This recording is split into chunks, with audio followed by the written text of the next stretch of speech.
Steve White, J.Racenstein, talking a little bit about boars here. Tucker, inventor of the water-fed pole back in the 60s, always had a nylon bristle. Now they offer several variants of boar's hair. This one's 100% boar's hair.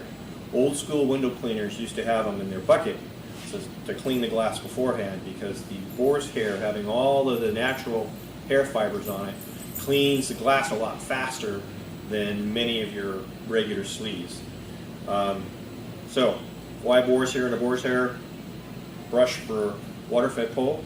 Because this cleans long-term glass, so 1 year, 2 year cleans faster. All right?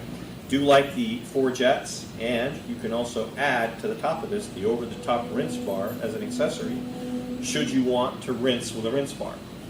All right? Boar's hair is a natural fiber.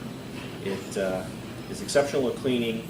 We've had some instances where a cleaner that's leaving a little striping with a nylon brush is given a boar's hair, and all of a sudden they're an expert cleaner at cleaning that glass, because the same amount of effort they put in with the nylon brush is now getting the window cleaned faster with boar's hair.